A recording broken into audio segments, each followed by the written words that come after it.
Bonjour, bienvenue pour ce nouvel épisode du Déclic. Alors peut-être qu'en ce moment vous êtes en poste et vous ne vous sentez pas vraiment à votre place, vous êtes en train de vous questionner sur quelle est ma voie, qu'est-ce que je veux faire de ma vie, ou vous êtes déjà peut-être en recherche d'emploi, au chômage, et en train de regarder à travers des offres d'emploi, des annonces, et de vous dire je ne sais pas ce que c'est ma voie, je ne sais pas ce que je veux faire. Et aujourd'hui, j'aimerais vous proposer 5 manières d'aborder ces questions un peu différemment pour que vous puissiez y répondre plus simplement et peut-être vous apaiser un petit peu aussi. Et la première chose, c'est que vous êtes peut-être en train de vous dire vraiment je ne sais pas où je veux aller, je ne sais pas vers quoi m'orienter, j'ai aucune idée. Et j'aimerais peut-être qu'on puisse aborder la chose différemment parce que je me suis retrouvée plusieurs fois dans ce type de conversation où je posais la question à des personnes qui disaient non mais vraiment je ne sais pas et je leur demande ok, imagine une situation idéale, imagine ta vie de rêve, à quoi ça ressemble. Et ça devient oh je me vois vivre au bord de la mer, je me vois à mon compte, en fait c'est vrai que j'adore la cuisine, etc. etc. Donc moi ce genre de réponse, ça me fait plus me dire ah, donc c'est pas que t'as aucune idée, c'est que t'as une idée, mais que ou elle te paraît pas accessible, mais en tout cas il y a quelque chose qui t'empêche d'aller au bout de ton idée. Parce que je ne sais pas, c'est vraiment une certaine problématique, et je sais, mais je sais pas comment y aller, ou j'appréhende et j'ai peur, c'est une autre problématique. Et c'est vrai que parfois le piège c'est de se dire ah non mais je sais pas, j'ai aucune idée, alors que si au fond de vous vous avez quelque chose qui est latent, qui est refoulé, mais en fait vous l'exprimez pas. Et moi, dans ce cas-là, ce que je vous dirais plus, ce serait de regarder.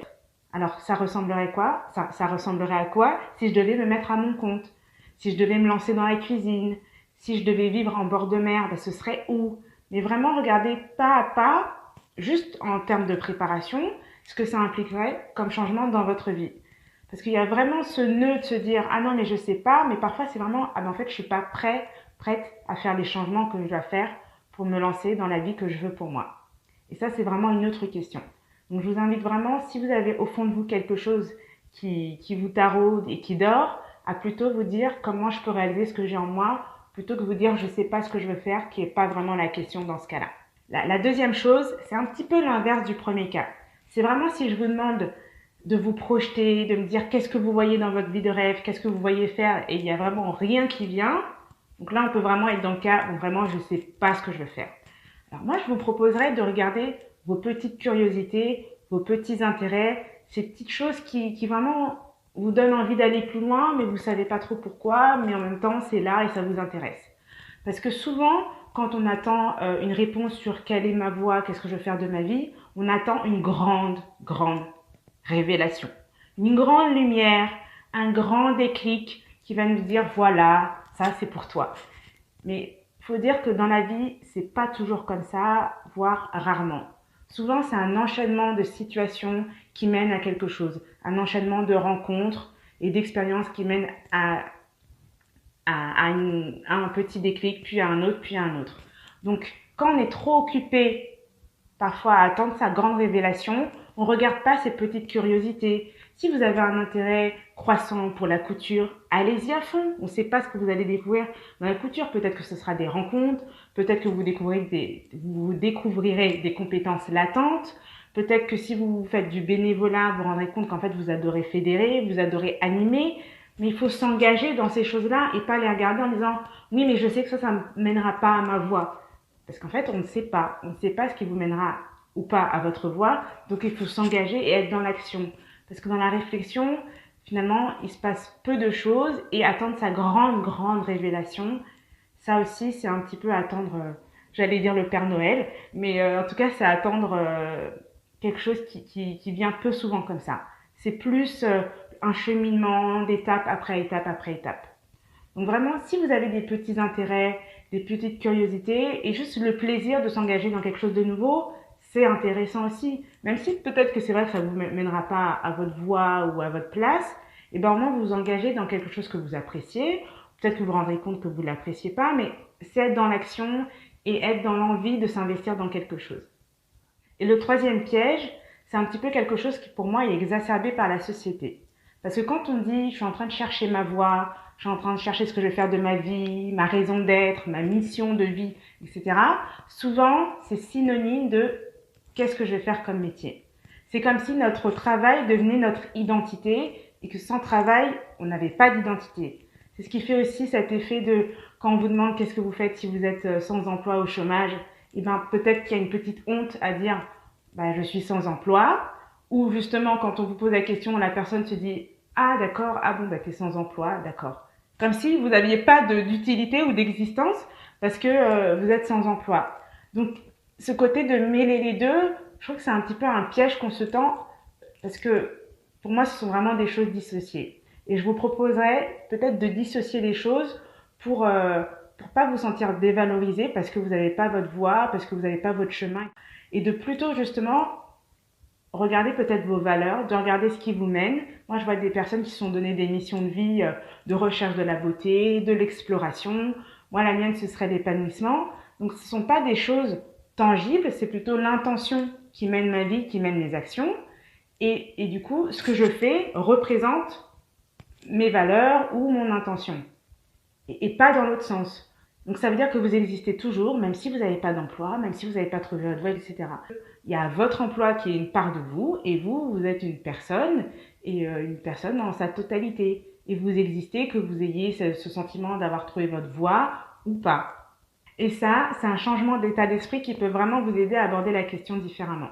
La quatrième chose, c'est que mine de rien, quand on dit qu'est-ce que je vais faire de ma vie, c'est quoi ma mission de vie, quelle est ma place, ça sous-entend un peu un effet pour toujours. Pour toujours. C'est-à-dire que là, si vous avez 30 ans, vous êtes en train de prendre une décision pour toujours. Et moi, je vous inviterais peut-être à regarder la question avec un peu plus de recul en vous disant, écoutez, aujourd'hui, vous êtes en train de choisir pour ce qui vous motive aujourd'hui. Comme il y a 10 ans, vous étiez motivé par d'autres choses. Dans 10 ans, à 40 ans, on ne sait pas ce qui va vous motiver. À 50 ans, c'est pareil. Et de voir du coup votre vie plutôt comme des chapitres, comme des étapes qui se succèdent, mais moins se projeter sur du pour toujours. Donc finalement, c'est un peu de lâcher du lest sur ça.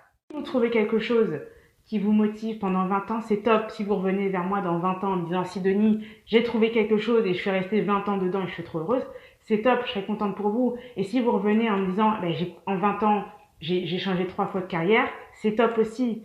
Mais c'est vraiment de lâcher du lest en vous disant, là, vous êtes en train de vous dire, c'est quoi ma prochaine étape? C'est pas le choix de ma vie, comme on nous faisait croire un petit peu quand on choisissait notre orientation professionnelle et d'études au lycée. Ce côté de là, les études que vous êtes en train de choisir, c'est pour toujours, ça détermine toute votre vie, etc. C'est de moins en moins vrai tout ça. Oui, ça compte, mais c'est de moins en moins vrai. Il y a de plus en plus de reconversions professionnelles. On sait très bien qu'on a plusieurs carrières maintenant. Donc, on souffle un peu là-dessus. Et le 5e point est aussi dans la continuité du précédent. Je voudrais quand même vous rappeler que la plateforme sur laquelle vous regardez cette vidéo, quand on était au collège, elle n'existait pas. Bon, à part LinkedIn, j'ai vu, ça date de 2002, mais la majorité n'existait pas. On nous rappelle régulièrement qu'il y a des métiers qui se créent, il y a des métiers qui disparaissent. Là, je regardais une statistique, 85% des métiers de 2030, on ne les connaît pas encore. Donc, il y a quand même ce côté, on ne sait pas vers quoi vous allez être attiré dans 10 ans, parce qu'il y a aussi des nouveaux métiers qui vont arriver. Donc, vraiment, aborder les choses avec un peu plus de légèreté et un peu plus peut-être dans le moment plutôt que de se projeter vraiment loin, loin dans l'avenir. Parce qu'il y aura peut-être de nouvelles opportunités et on ne les connaît pas encore. Moi aussi, là, je suis super motivée, je suis super enthousiaste par ce que je fais maintenant. Dans 10 ans, je ne sais pas s'il y a un nouveau truc, peut-être que je serai attirée par autre chose. Mais c'est vraiment de vous donner cette liberté de vous dire, là, j'explore pour aujourd'hui, je choisis avec les paramètres que je connais aujourd'hui, et je sais, je garde en tête que peut-être un jour, il y aura de nouveaux métiers, il y aura de nouveaux secteurs, il y aura de nouvelles activités. Voilà, donc j'espère que ces 5 changements d'état d'esprit un peu pièges à éviter pourront vous aider à aborder cette question peut-être plus calmement, plus sereinement et à y répondre plus facilement. N'hésitez pas à liker si ça a pu vous aider, à commenter si vous avez un retour à me faire et à partager si vous pensez que ça peut aider quelqu'un d'autre. Et je vous dis à jeudi prochain.